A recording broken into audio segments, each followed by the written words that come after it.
How would you feel if I actually say a simple yellow vase can actually bring and act as a Vastu remedy for your space?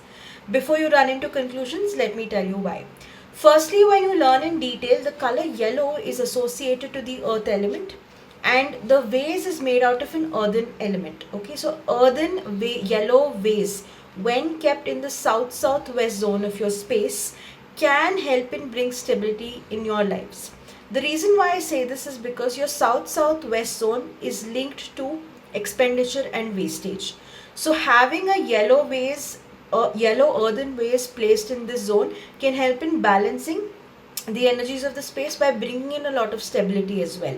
And not only that, this also helps in giving you more opportunities by helping you decrease if there's any health issues or anything, or getting that vitality on a stable ground. This is definitely going to help you guys. So don't forget to try this in your space. The only way you have to do is stand in the center of your house. Take a digital compass or your normal compass, navigate your south-southwest zone of your space, and place this either on a table or on a floor to reap the benefits.